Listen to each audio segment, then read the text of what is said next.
السلام عليكم ورحمة الله، كيف حالكم؟ كنتمنى تكونوا في أفضل حال. معكم قناتكم قناة هداية وفداء. فيديو اليوم غيكون عبارة عن ميني فلوج، غنقوموا فيه برحلة صغيرة لبعض الأماكن التاريخية في مدينة مكناس. مدينة مكناس هي واحدة من العواصم التاريخية في المغرب، تأسست على يد قبيلة مكناسة أو إمكناس الأمازيغية، واللي استوطنت أيضا مدينة وليلي والأطلس المتوسط.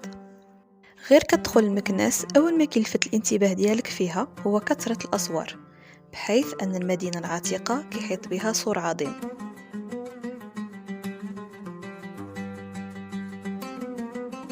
وبما أنه العديد من الأماكن التاريخية في مكناس كتحصل فيها إصلاحات، فحال صهريج السواني، الهديم وأيضا باب منصور، واللي كما كتشوفوا دامت أكثر من سنتين، قررنا أننا نعملو جولة فقط في حديقة لاله عودة وندخلوا لضريح مولاي إسماعيل.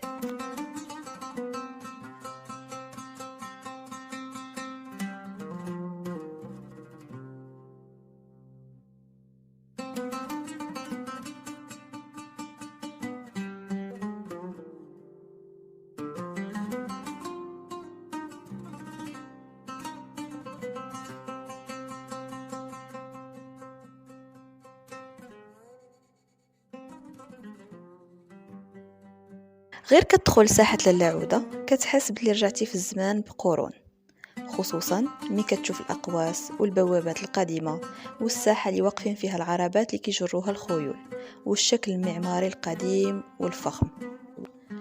واللي كيتواجد بهاد الساحة مسجد لاله عودة، واللي كان في الأصل مسجد القصبة المرينية، واللي تبنى سنة 1276. تم إعادة تشكيله من بعد في المسجد الملكي لمولاي إسماعيل في أواخر القرن السابع عشر.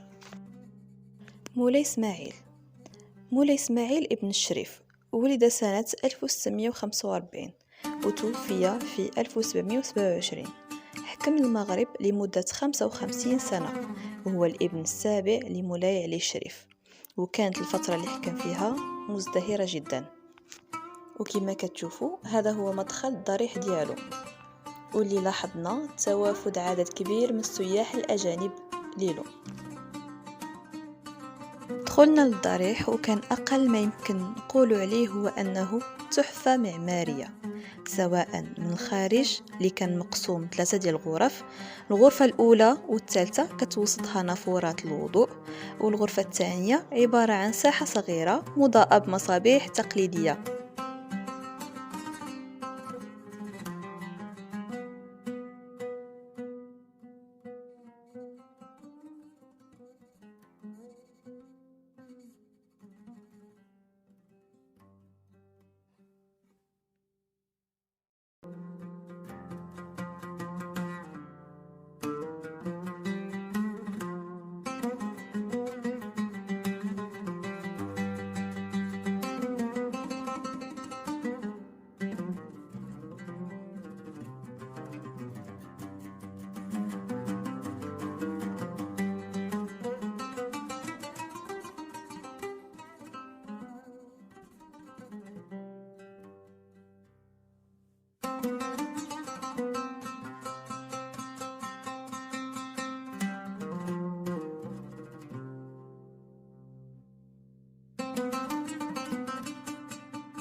أما الداخل ديالو فكانوا النقوش اللي على الجدران وكذلك فخامة الرخام والزليج كتنقلك لعالم تاني.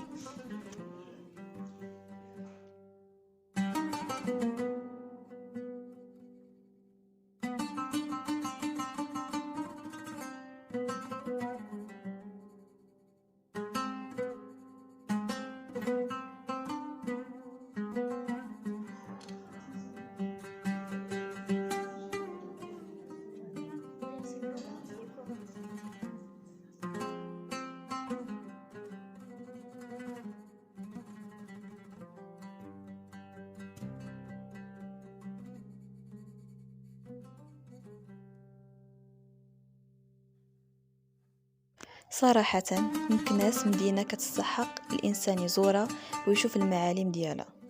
كنتمناو من المسؤولين انهم يهتموا بها اكثر وتعود الازدهار ديالها والجمالها اللي كانت عليه قبل. كنتمناو تكونوا استمتعتوا معنا بالفيديو. شكرا على المتابعة وما تنسوناش من دعمكم.